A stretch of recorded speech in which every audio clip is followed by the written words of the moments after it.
Hello, everybody who is joining. We're just going to give you another few seconds to get connected.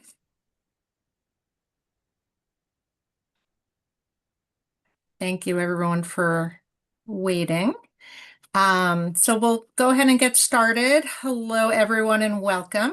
Thank you for joining the Marfan Foundation and its divisions for our 2026 Global Virtual Conference Sessions, Pre- and Post-Surgical Mental Health Concerns.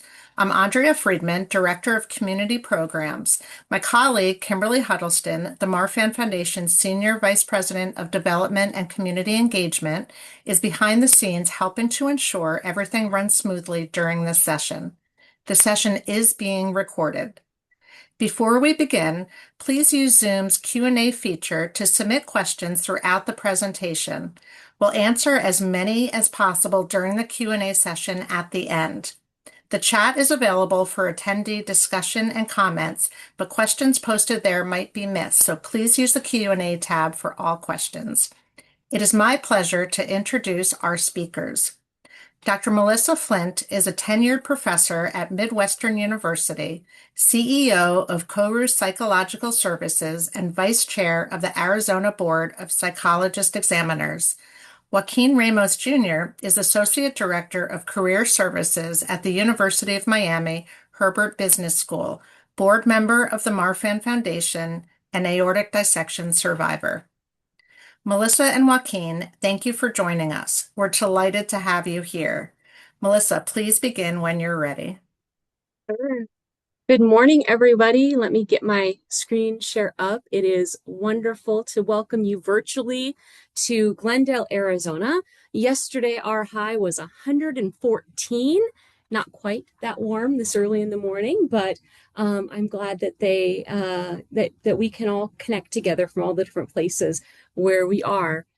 So today we're going to talk about basically my passion in life, right? Mental health. I'm a clinical psychologist, and I just need to do just a couple disclosures. My academic home is Midwestern, and I am, as Andrea said, on the board of psychologist examiners.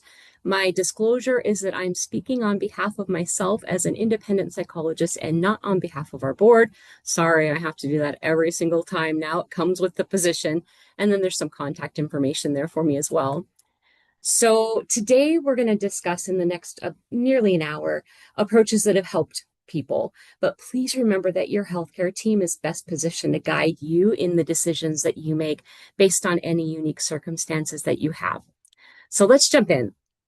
This idea of brain-body connection is really, really important. And for many, many decades, we used to kind of see the brain as separate from the body. And that has completely been debunked. So everything that we have going on in our head affects our body and vice versa.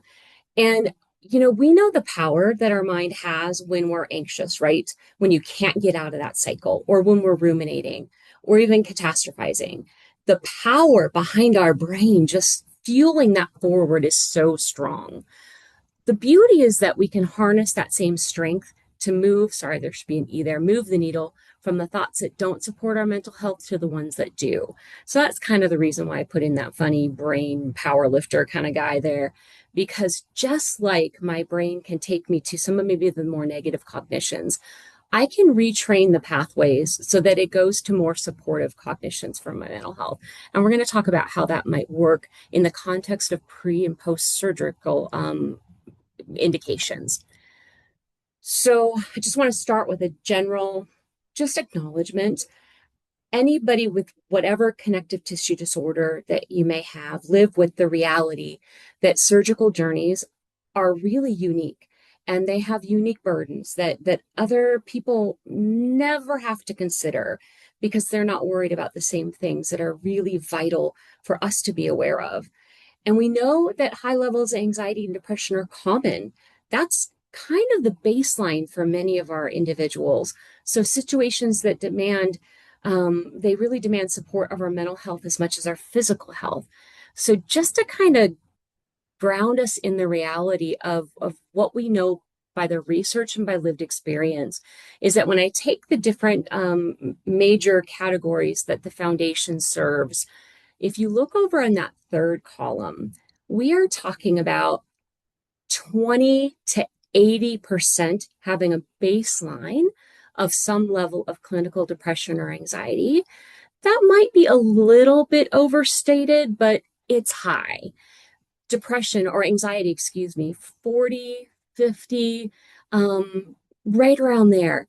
In Lois Dietz in particular, high baseline of distress score, so moderate to high in many different studies, and I just gave a couple alongside. So we're dealing with the reality that there is a high comorbidity of these particular genetic situations with an outcome of having depression and anxiety. I want you to hear that this is not your fault, that this is a response to this high level of need to understand what's happening in your body at all times, because the outcomes can be catastrophic if we're not, that those very medical interventions can cause medical trauma, even when they're carried out in ways that are meant to be patient leading and trauma informed. There are so many variables. So we're already dealing with heightened risk for depression and anxiety. And then we add a surgery onto that. And it's no wonder that our brains just go a little haywire because it is a big, big deal. So common themes in the literature preoperatively are, of course, the procedure and health anxiety, the medical hypervigilance, especially fears about how your body will handle this newest kind of surgical trauma. I have had patients that have talked about it in my private practice work as being, what next surgical attack am I going to have to take on? And I think that wording is very interesting because it does feel kind of like it's coming onto you without your permission at times, right? So that makes so much sense.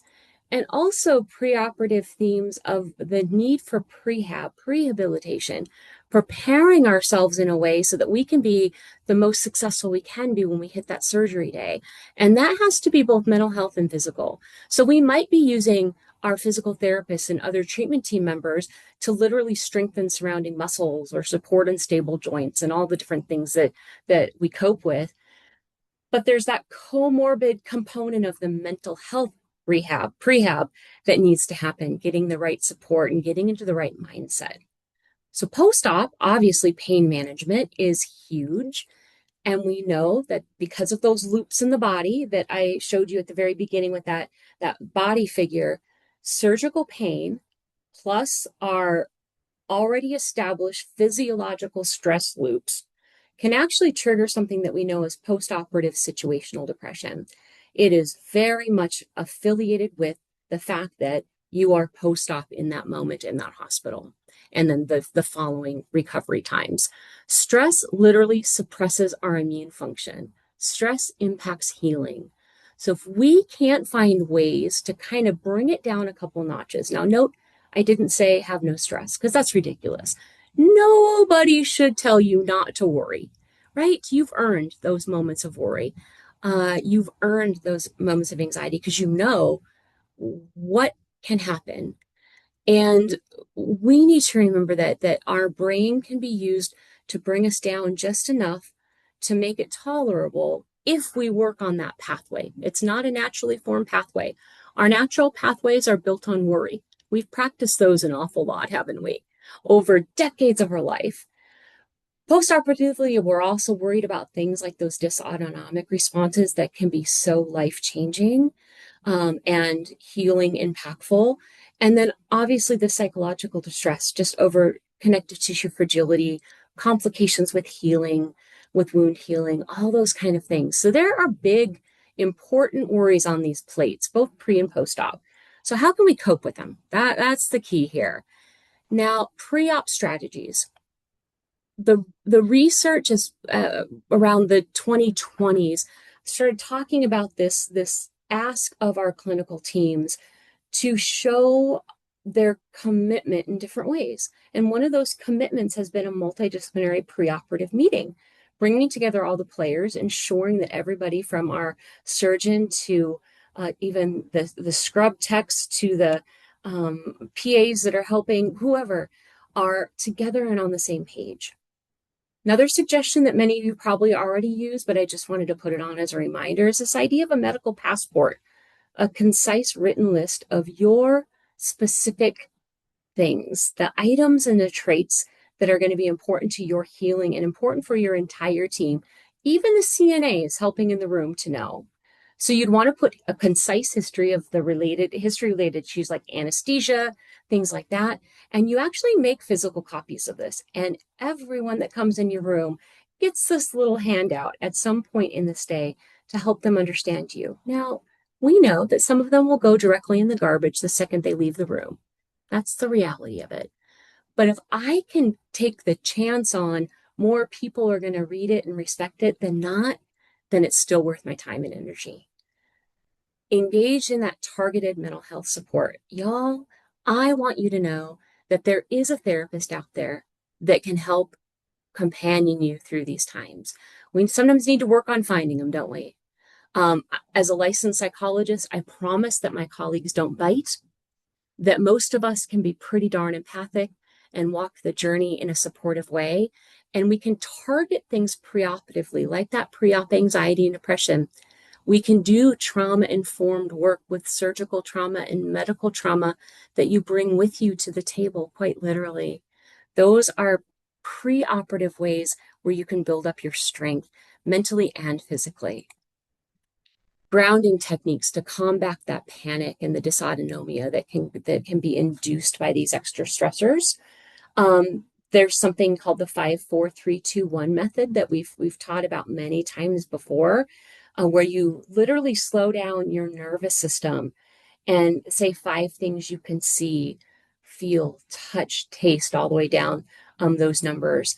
These techniques literally serve to combat the anxiety that is automatic within our central nervous system. If you're interested in more resources specifically about this, yesterday we did a talk on strategies for managing chronic hypervigilance, but 90% of the slides and the information from that talk that was an hour are also applicable here. So look for that. Diaphragmatic and vagal breathing. We know that deep breathing in the diaphragm, not in the lungs where we're going to hyperventilate, but deep breathing in the diaphragm, that decreases preoperative panic, and it also lowers our baseline heart rate. Important things, right? Little things we can do. Not one of these is going to change the situation. Not one of these is going to make it feel all better and fine. But if we can take those little steps towards having a little bit more control over this, my gosh, it can be so impactful. So I want you to think about who's your crisis buddy.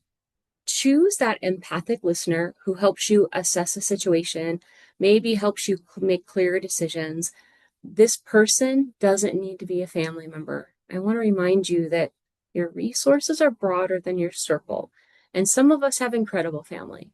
And some of us have some challenging family members. It is not, this crisis buddy, though, is not the person who demands that you just calm down. That is not your crisis buddy. In fact, that's somebody who's actually working against you. And in the talk yesterday, we talked very specifically about how that pathway works. So who is that person for you that is your sounding board and not the one just telling you, oh, don't worry about it? Because that's not actually your crisis buddy. Who's that person for you? Assign task helpers. People often want to be of help, at least initially, because we know our helpers wane pretty quickly after a procedure, don't they? Assign tasks that are helpful to you, and that is the only rule. It doesn't matter what they want to do or what they want to share or how they want to be involved. The driver of this bus is you. And so you might assign somebody to do a social media post that's generic. Hey, made it, talk to you in a few weeks. You might choose the person who's going to do the more, maybe the family information.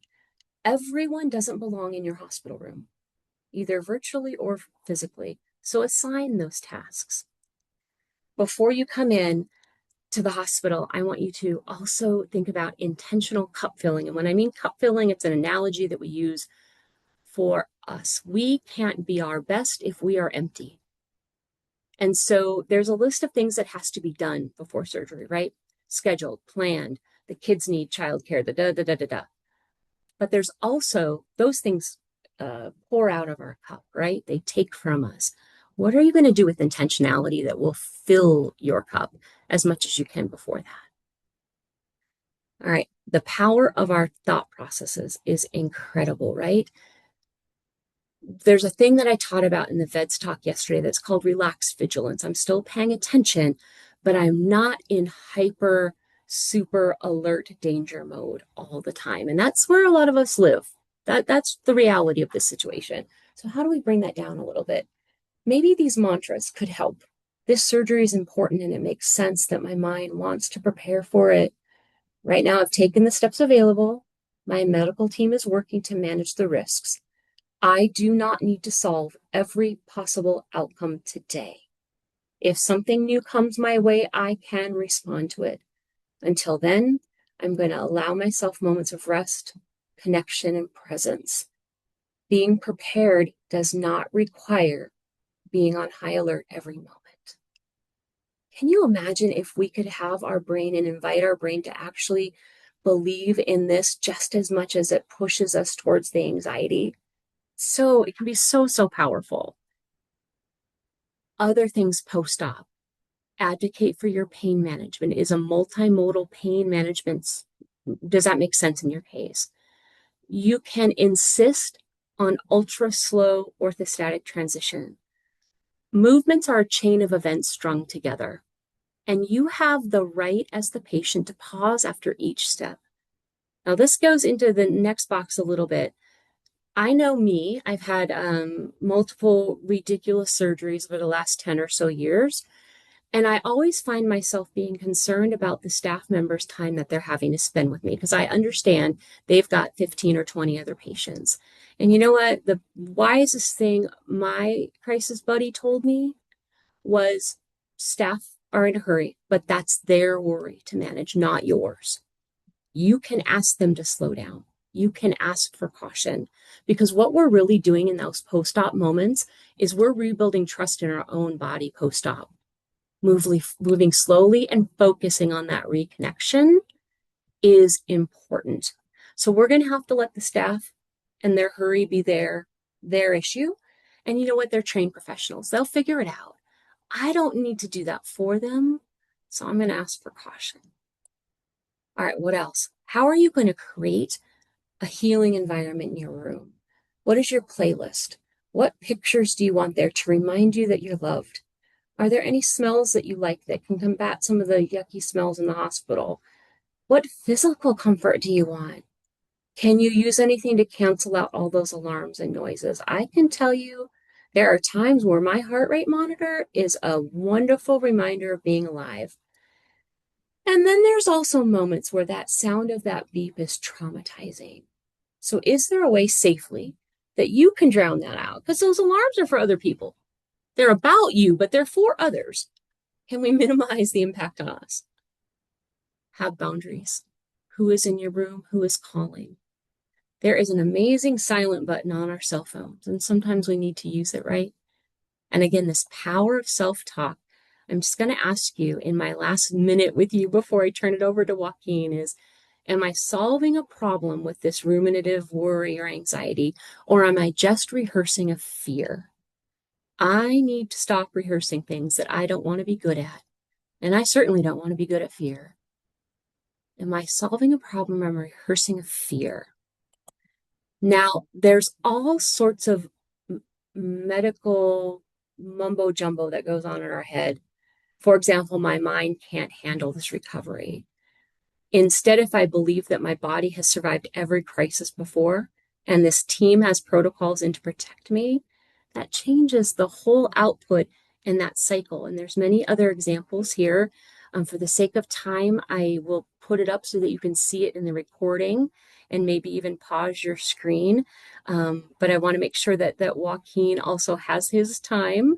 I just have a couple of different pages here with different references. So I'm going to stop my share and I am going to allow Joaquin to come in. I'll just wait for him before I go out and I'll have the pleasure of reading all of your comments. Welcome, Joaquin. They're all yours. All right, Dr. Flint, thank you so much. Hey everyone, happy Wednesday. I'm glad Dr. Flint spoke first. I mean, she's definitely giving you all the best practices there for surgery, kind of what to expect. And I think that was a really nice breakdown that she had there. I'm going to talk about my experience. I don't really have a PowerPoint presentation from that standpoint.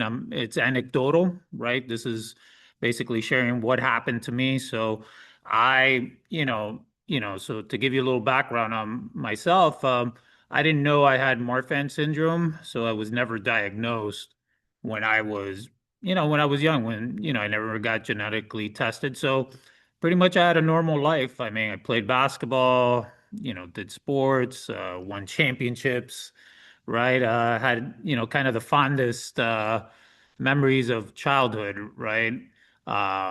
But and then I turned 38, right? Years happen, and all of a sudden I'm watching TV watching TV. We're in the pandemic. It's July 31st, 2020. And then I just hear my heart just go boom, boom. And then it was like this rupture that just happened. And my left arm went numb, right? And couldn't feel anything. Called my sister, because she's a pharmacist at the Miami VA clinic. And I said, hey, this is what happened to me. And she's like, well, I can't imagine you're 38 having like a heart issue. So, I mean, just go to the ER. And fortunately, I did go to the ER because once they went in and they started checking on me, they saw, they did the CT scan and they said, "Hey, we need to get you for immediate surgery." And I was just like, for me, I thought these people must have the wrong patient here. I mean, are you sure I'm 38 years old? How is it that I'm even having like this conversation? Then, you get to the hospital and you have I mean, it was late at night too, we're talking about. So we're talking about it was 11 at night. So when I went in and then, the surgeon is telling me, hey, listen, I mean, I'm just telling you this right now. Typically, when these surgeries are planned, right? You have there's a good rate of survival, right? But in your case, you only have like a few hours here to live, and I'm not sure if you're gonna wake up, from this. So I was just like, how on earth did I get to this point? How is it that I'm watching TV normally on my couch and then to this point? And and in that time, right, it's amazing because we never really appreciate, life. We kind of take things for granted. Sometimes it's human nature. We all do it, right? We're always thinking about the future and we're always kind of thinking about things. Um, and then that moment happens, and then it's just like, there was this just moment of regret that I had. I mean, that I didn't do it. I felt like there was much more to do in my life, and this just, I just didn't see it ending this way. And so, at that moment, I, prayed to my deity. I mean, everybody, you all have, kind of your spiritual guide or whatever that may be. And, I just said, hey, if you kind of, if this is the time, great. If not, I definitely, would love a second chance at this thing we call life, right? And fortunately, I woke up, right? A week later, I was in an induced coma. The surgery, it was an emergency aortic dissection. I have a titanium valve here, so it's kind of like reminds me every day, right, of the importance, right, of living in the present moment. I think Dr. Flint talked about a lot of times, people, family in your life. So post-surgery, right, mental health, right? There was a lot of realities that were happening. And, at that time too, my wife at the time, said to me, hey, we're going to want to move on and go our separate ways. So in the process of divorce. So, and then it's just kind of all these kind of really big things happening. And I kind of made a decision, and I was very fortunate that the university had, and through our health benefits and everything, I said, I need to talk to a therapist. I need to talk to somebody because when you talk to family, it just people give their opinions, right? Like Dr. Flint was saying, but they have their own kind of perceptions about life. And I needed someone neutral that had no skin in the game, that just, okay, this is what is, right? And so I took agency in that. And I think that's one of the kind of key lessons here that, it's okay to talk to a therapist, right? And it's okay to get that help. It's okay to talk to someone because my therapist really, and I still talk to her to this day, 6 years later, right? That, once a month I have a conversation. At that time, I was talking to her like maybe a few times a week just because of everything that was just going on, in my life. And, but it allowed me to kind of come into. Sorry, I'm in a room here that the light turned off here. Yay! Now it's back on. This is what happens when you have these smart lights and everything. But my therapist, really kind of helped me, and I think that's, from the standpoint of, and life lessons, right? The first lesson I learned was kind of the art of forgiveness, right? Because I was, when I found out post-surgery, I had Marfan syndrome, and then started really kind of understanding what it was. And, I was really, angry at first because I'm like, how is this that I had all my life all of a sudden has created just this new reality for me, right? So it was coming into that grip of acceptance, like, that was number one. And the first lesson is, acceptance, the art of forgiveness, right? I think that's a lifelong lesson of forgiveness, right? You have things that happen, you blame yourself, or, you're blaming other people, right? But a lot of times, what's cool about things like that happening in life, the people that really love you and are gonna plant their flag with you, they pop their heads up, right?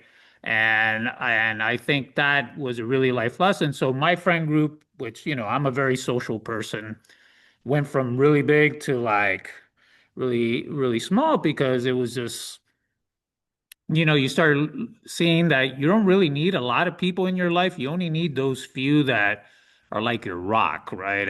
And so I started learning that key lesson as well. I mean, the third thing I really learned that just became a beautiful blessing was the Marfan Foundation, and that really came from my therapist. Is my therapist said, "Hey, you have all this trauma, why don't you write a letter to the foundation?" And it's going to be, and I'm like, I'm not going to write a letter to the foundation. They'd probably get hundreds of letters, thousands of letters daily, and they're not going to read this, right? So no, just read it, and even if they don't read it, it's something that's good for you, right? You share your story, it's cathartic, right? And you're letting go of what was, right? And I did that, and I wrote, and the title of it was The Art of Forgiveness. That's really the title of it that I wrote. And and then a day later, I get a call from Eileen from the Marfan Foundation. And ever since then, it's been this community that's really, really helped me come to acceptance. I've developed a new family here that has been just so amazing. And it's okay to even talk about it. Like now I share my story daily, right? I've had the opportunity, different platforms that the foundation has given me at work, anywhere, anybody who talks to me, I share that story because, you know, one of the things I will tell you, just because you have whatever connective tissue disorder you have, doesn't mean that life stops, you know. You can be that inspiration for someone each and every day. You can be that person that someone says, "Hey, and that's happened to me. I've gone to conferences with the foundation, and somebody said, "Hey, I saw your story. I just want to let you know you inspired me." And I'm like, "Really? I didn't even, you don't think you have that power, but you have that gift. Each of you that's on this call, right? You all have this amazing gift. You shoot for the stars, right? If you have a dream, go for it, right? Just because you have something doesn't have this, doesn't mean because like I have family members that they want me to be in this bubble, right? Not try anything, just be in this little bubble. And I'm like, that's not me, that's not why, my deity, right? That's why I came back, in the second chance in life to not live in a bubble. I came to go pursue and to, because my goal is, one day I want to, have a goal that I want to develop a scholarship for the foundation, right? I don't know how that's going to happen, but you know what? I'm going to work to that, right? Because, my thing is I'm not materialistic. I just want to be able to help people, and that's what I feel like I've been put on this earth. And that's what the surgery really taught me. I took something that could have been very crippling to something that has inspired me and inspired, me to share my story, share, with people. And more people now that are around me never even knew that Marfan syndrome existed. And you all in this webinar could be that vehicle, right? And don't be afraid to ask for help. It's okay to ask for help. Listen, we are here in lockstep with you, right? Each and every one of us here. We are lockstep, one on one. But in order to do all those things, you have to be able to forgive, right? Forgiveness is a tough thing, right? Forgive what was, let go of what was, and practice just being in this present moment. Practice gratitude. Every day I write a journal, right? I have my journal and I write the smallest things that I'm grateful for. It could be as simple as I had a conversation with my mom, right? It could be even as simple as, hey, you know what? I said hello to someone there and it made them smile. Because every time when I'm saying hello to people, I'm like, hey, happy Wednesday. Hey, happy Thursday, this, that, and, just giving that positive energy. That's who I am, right? And those things I'm practicing gratitude every day, and in order for you to change lives, change your life, change others' lives, right? You have to just always, each and every day, feel in that state of gratitude, because again, you're not alone. The foundation is here, and I highly recommend for each of you here to be involved if you can. If you have questions, really go ask. They are available. Just like right now here on the chat, I know some questions are being answered here. And then there's going to be other, questions you may have that come up and you could reach out, right? And I've been fortunate. The foundation has given me a great platform to give back. And that's what I want to continue doing as long as I live, right? So, know that, be informed, understand your resources and go live your life, go live your life, be strong. If you're going through, if you're going to have a surgery upcoming, you know what? Take the steps, listen to your doctors, listen to people, have your group of people. Recovery is going to be tough. I had one of the toughest recoveries. Couldn't, I was, it's amazing a week that I was in an induced coma. I couldn't walk right after surgery, right? And I had to relearn how to walk. I had tubes down, you know, my and I lost my voice for a little bit. And finally I got it back, but all that went through the kind of therapy, the process. So, just be mentally strong, right? Just each and every day. The key is just taking one step forward, one step in front of the other. You don't have to worry about what's happening, just focus on today. Okay, did I make some progress, right? Did I take one step forward today? And if you could answer yourself that question, then you're winning, right? And the last lesson that I've learned out of everything is just, you know, do your best, right? And that's all you could do in life, and that's kind of the promise I made. I said, now that I'm here in my life, just I'm going to do my best each and every day and, and be proactive, right? And so, definitely I encourage you all take the steps, forgive, be in gratitude, let go of what was, and, always do your best here. All right. that's enough for me. I want to hear some questions from you all that I see some things is hard. Yeah. Scott, I do agree. Forgiving is hard. Yes, it is. Wow. Thank you, Joaquin, so much. And we are so glad that you decided to write that letter and really become an advocate and a source of support for so many. So thank you, and for all those wonderful tips. And Melissa, thank you for your presentation. We did get a number of questions from attendees, which I will get to as many as possible. So we have a few questions actually that have to do with insurance. Um, Many people are willing to and want to go to therapy, but it's either a matter of insurance or finding somebody who specializes in the types of approach that would be beneficial for them. So the questions all relate to how people can find a therapist who understands the hypervigilance and trauma and health anxiety, and then how people can find therapists who take insurance. I'm guessing that one is tossed my direction. um, I will be really honest with all of you. There are not many therapists that will have a knowledge base specifically in connective tissue disorders. We are working on getting more people in. I've seen a couple new names pop up in different Marfan related issues, and I'm so thankful to see that. What I would suggest you look for is try and go for the gold.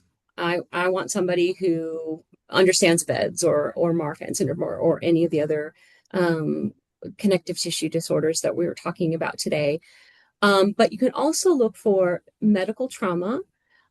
Anxiety specialists often can translate, if somebody's worried about their financial issues and things, we do some of the same things across no matter what the reason is.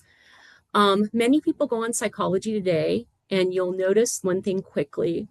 Everybody's an expert in everything, and that is not true. I stay away from people who have checked all the boxes because there's just no way that that can be true. So I look for people who are very focused. Anxiety, medical trauma, trauma in general, trauma informed care. Those are all words that you can kind of look for. But also I've had patients be really successful with grief therapists because there is all sorts of grief in this, that your body betrayed you, that there's just, it's all wrapped up in there. So those are some suggestions. Remember your health spending accounts. If some of you have those, therapist rates can often be covered by that if your insurance doesn't straight out cover it. And don't be afraid to ask for a sliding scale. Many of us donate X amount of our private practice to sliding scale clients to give back. And so don't be afraid to ask. I think those are the tips I have right off the top of my head, Andrea. Okay, thank you. Hopefully, people will find them helpful. And I know we get contacted at the foundation for names of specific therapists, and it's hard to find that. But the tips that you just gave certainly are the ones that we would probably give as well. So thank you. We have one question from somebody who says that they deal with a lot of anger towards their body and that it's hard to accept the body's limitations. And they're asking how they can deal with that. Mhm. Okay, I will give you a very quick Cliff Note lesson of what we might do in therapy if we were working together. Many of these issues are not either or. I can only be angry at my body, or I can only accept my body. It's not either or, it's yes and. There's ways to acknowledge the anger because it's very real and very valid, and you've earned every ounce of that anger towards a body that has betrayed you in some ways, right? And so we work on the, instead of either or yes and no, the yes and. And the process of that would be most likely through some sort of kind of talk therapy. And anger is often related to fear and grief. So those would be kind of areas that I would delve into as a professional working with an individual. Thank you. We have another question here. asking what your thoughts are on toxic positivity. How can we manage that when it comes Oh, from others, and how can we reframe it and respond to it when it comes from the support system? it's the same as platitudes, right? When you have somebody that dies, oh, God needed another angel, or it's in that same realm. Toxic positivity is awful. Um, it is not about rainbows and unicorns and glitter in the sky for any of us. That's the reality, right? There's good times and there's difficult times. Um, when somebody uses a toxic positivity thing, towards me, my comeback is a practiced comeback, which I would encourage you all to have. Because if these conversations are happening frequently, practice ahead of time instead of reacting in anger or sadness or whatever is going on in that moment. So my comeback is I appreciate the fact that you would like this to all be okay. But I'm telling you that I'm struggling.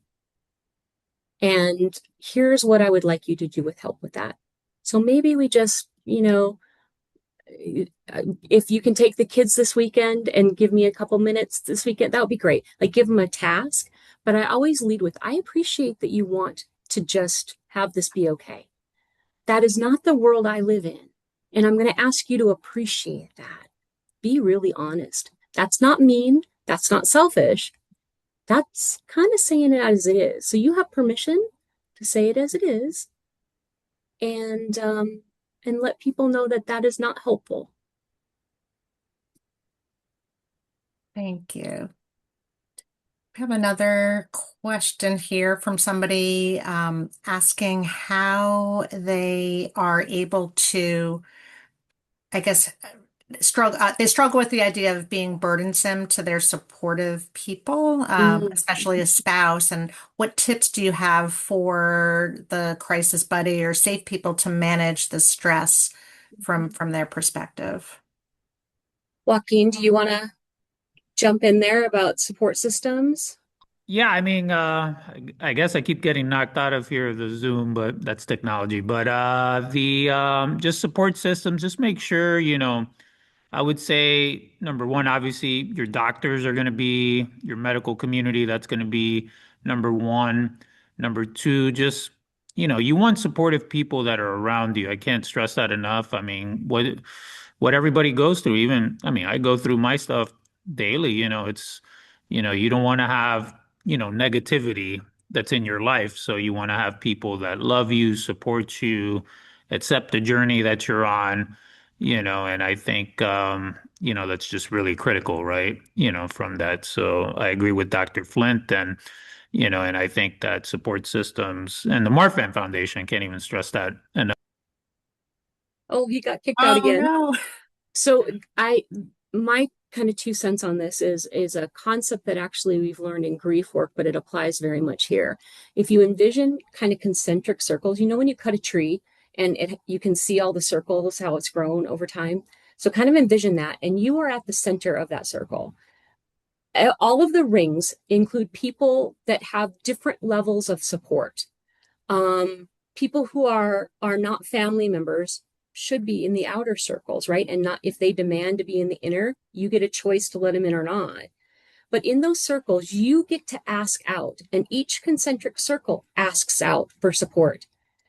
But it's not asking in to you because you're the one that is needing that help and support in this moment. So ask out, help in is kind of the rule. And sometimes that helps people understand kind of what to do. Now, there's no way for this to be easy for anyone, you or the people that are around you that love you, right?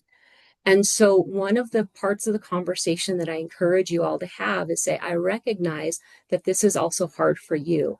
And there are many moments where I can't support that because I'm just in the healing or I'm just, so I need you to have your supports and I need to know that you're taking care of yourself and kind of make that part of the deal. If they're going to be that crisis buddy, they need to be having the people who can help support them as well. And that is not your job, right? Circles out, support out, ask out, help in. Hope that makes some sense visually as well. Thank you. Yeah, the visual I think is really helpful. So I appreciate that response. For people that might not have a crisis buddy and a huge circle of support, what would you recommend? How can they help get that emotional support? Yeah. The first thing that I walk through with clients when we're talking about this is I'll ask the question, are those support systems unavailable because of anything that any walls that we might have put up, right? Scared to be too burdensome, so I'm just not going to mention it at all. Or I don't want them to be worried about me, so I don't mention it at all. Because sometimes our the people in supportive, potentially supportive roles are actually distanced because of the walls and the distance we're putting into it. So we look at what's going on there and if there's something there that can be changed. Um, I would, if there's truly nobody in that system, which is a reality for some people, two areas that I encourage people to look in is their faith-based system. There's often many waiting and willing helpers, and also reaching out through the foundation and connecting with others who really get it. And sometimes that might not be the individuals with the connective tissue disorders, but it can be the support systems that have the capacity to give a little bit your way as well. um, have to be able to trust that the other people are going to be able to take care of themselves when they're helping us, especially in times of crisis. I need to believe that those hospital staff will figure out the hurriedness because I need an extra 5 minutes right now. That is the kind of that same philosophy. um, I don't want anybody to be alone in this. You can't do this alone. Andrea, I bet you would fully agree with that. This is not a task. If I break my arm, I can probably go at that alone. This needs a village. And I encourage you to ask that first question. Am I doing anything so that a village can approach me? And if the answer is no, and it's just availability, enlarge the circle. Enlarge the circle. Put out your fishing net. Yeah, thank you. And our support groups, I know I put a link in the chat, certainly doesn't take the place of your ongoing support in your community, but there's so many people that can relate. And as you've seen in some of the comments, you're not alone. And so I'm sure that if you join one of our support groups, that you'll eventually be able to connect with people that you feel you're able to have that ongoing communication with beyond the group. So, um, I think we did get a few more questions, but we are out of time. One of the questions was about getting your slides that people have found to be very helpful, in addition to your voice, which people find it very soothing. So My you'll be daughter happy to disagrees. know.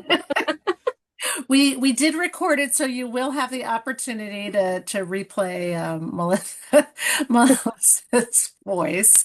And Joaquin, I'm sorry, it looks like he's still kicked out, which is very sad. But I know a lot of people also really responded to his story, and I'll share some of those comments afterwards. But for the slides, if you can get them to us after, and if anyone's interested, we can try to get them to you, but reach out to the Help and Resource Center at marfan.org/ask, and we'll hopefully get those to you soon.